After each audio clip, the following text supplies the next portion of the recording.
Every time we start a new month, I always like to review what we've done so far because we have come so far this year.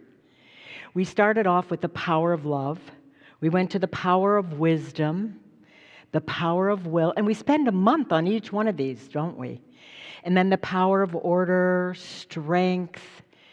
Last month was the power of understanding, looking beyond the personality and understanding.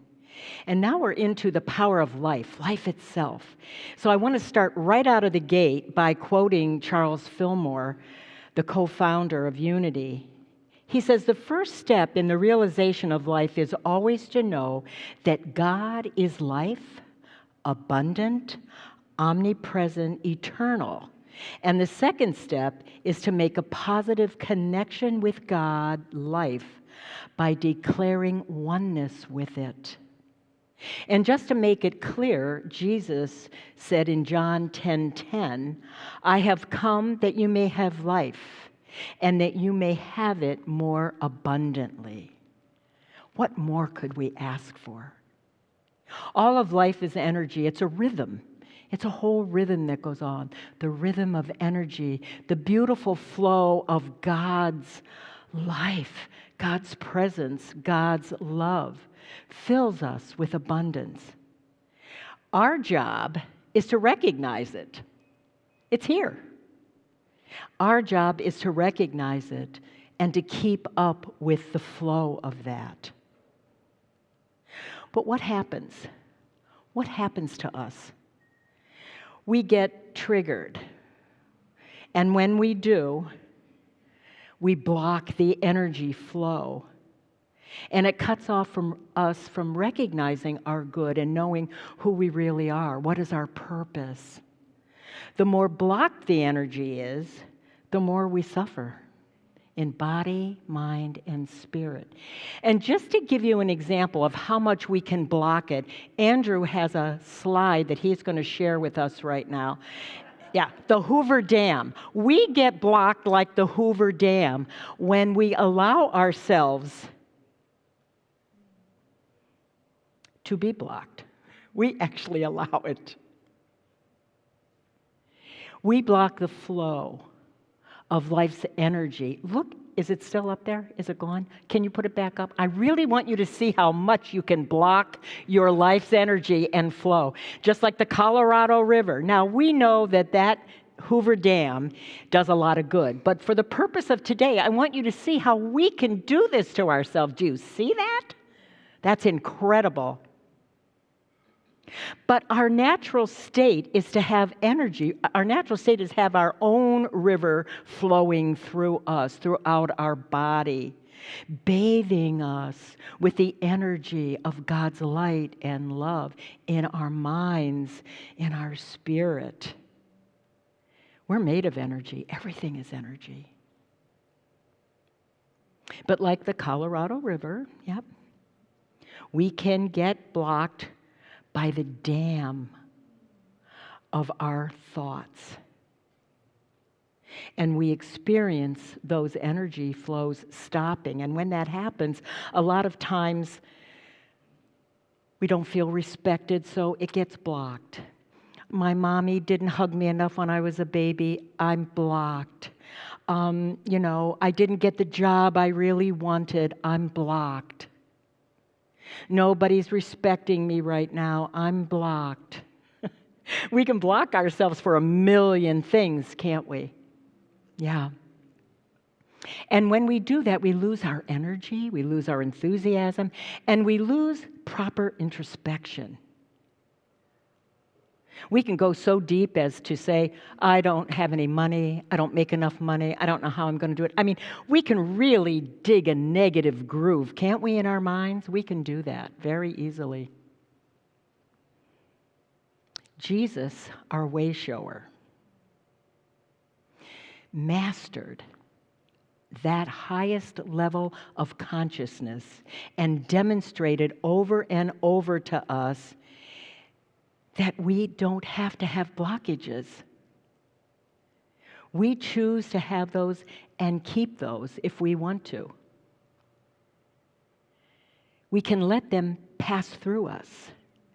But the more we feel like we need to be in control of a situation, of whatever, the more we do that, the harder it is for us to get outside of that blockage and to move on, to release it. So for today, I want to talk about fear and desire as our Hoover Dam. Okay? Fear and desire block the flow of energy. Now, desire is wonderful, and when we studied will, we talked about how you have to have a desire.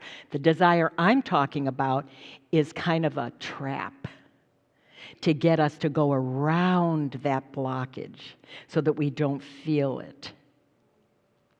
So when that blockage comes up and we aren't getting what we need, desire comes in and says, I'm going to save the day for you, Eileen. I'm going to have you go around that blockage so you don't have to look at it. You don't have to deal with it. Go get yourself some chocolate. And you need to be a little healthy. Make it dark chocolate because milk chocolate's way too good. So just give yourself some dark chocolate. Or, hey, go shopping. You deserve something. You're up there all the time. You need something new up there when you're in front of all these people. Just go shopping. That'll get rid of your blockage. No, it won't. Puts it on hold. Doesn't get rid of it. Or how many people turn to drugs and alcohol to block, to not deal with the block, They're blocked, and to not deal with it. The desire of, I need relief. We do this a lot because there's a lot of angst going on in the world. There's a lot of energy that we have to stay on top of who we really are. And we need to establish something very important. Love is our natural state, not fear. We are whole and complete exactly as we are. God doesn't make junk.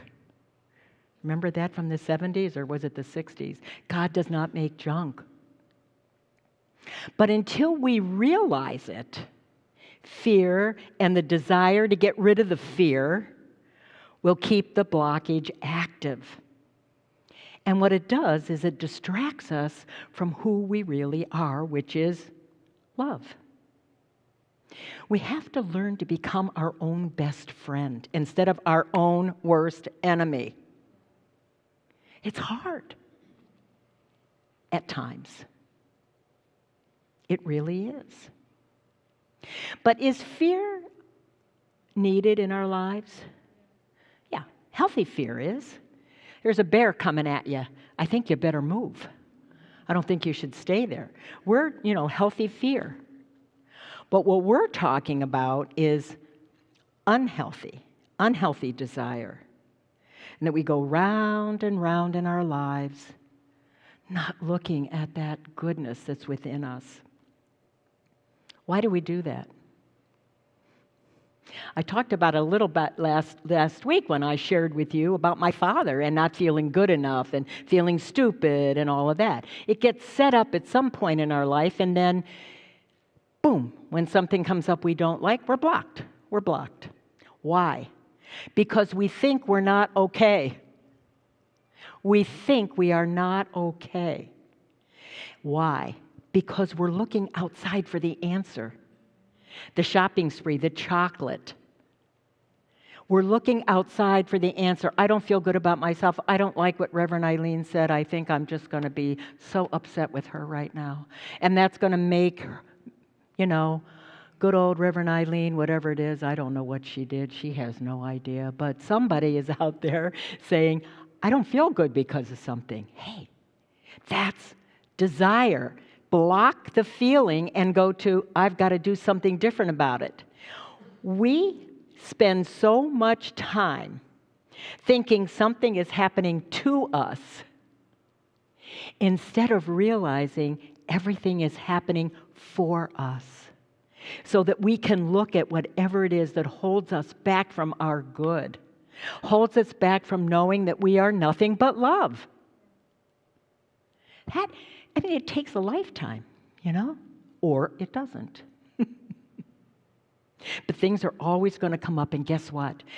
The more we get a handle on this and the better we feel about ourselves and the more we understand it, the more the ego comes in and says, wait a minute, honey, you're doing too good here. Let me remind you, and we'll take you to a place where you can be blocked. I have to share something with you. My daughter is a teacher. She teaches first grade special ed, and she's going to be retiring next year. And she says, I need a second career, Mom.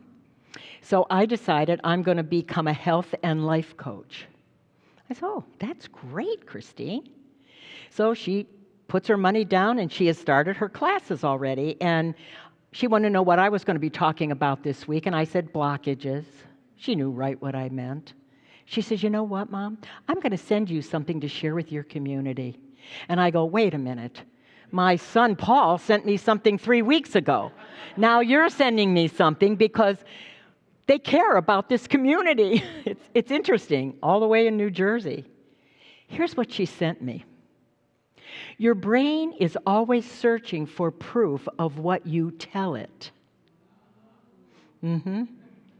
It's called confirmation bias. That's interesting. And it works like this. If you believe nothing ever goes my way, your brain will highlight everything that confirms that belief. All I could picture was a big yellow marker highlighting every faulty belief I have. But if you tell yourself, no, that things can be better, your brain will start finding evidence to support that idea. Your mind is just doing its job, actively looking for evidence to reinforce the world you've created by your thoughts. So remember, be conscious that you have the power to shape the world around you. Well, when I read that, I jumped for joy, because isn't that unity? That is unity. Coaches are finally getting it. They're finally teaching it. I'm so excited. Didn't we say last week, change your thoughts, change your life? That's what that whole thing was. So whether you believe you can or you can't, you're right. It's up to you. Change your energy flow inside, and you'll be able to see and feel God, the source of your wholeness. I'm going to share something with you that Michael Singer talks about a lot, and so does Eckhart Tolle. Are you ready for this? Okay, it's new. It's new. It's time to realize you are not your blockage. Got it? You are not the blockage. Okay. You are not the fear that the blockage brings up. You are not that. You are the observer of the blockage. Can you get that? You're observing it. Rather than being it, you're actually observing it. On and on. I'm telling you, Michael Singer's a riot.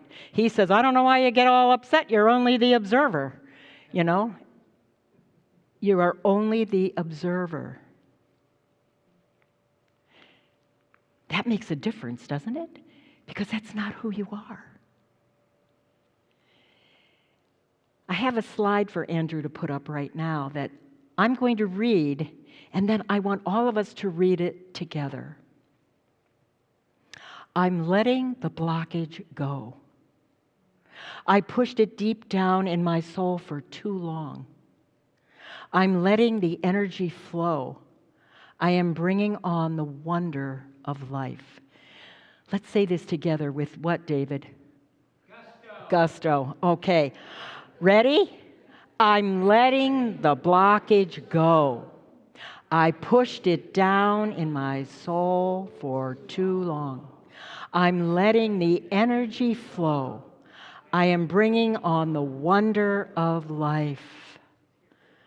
Wow. When you realize that blockage is only a reminder for you to observe that so that you can let it go,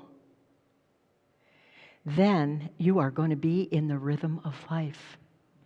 the rhythm of love and peace and happiness and gratitude. That energy, that rhythm of life is all around us.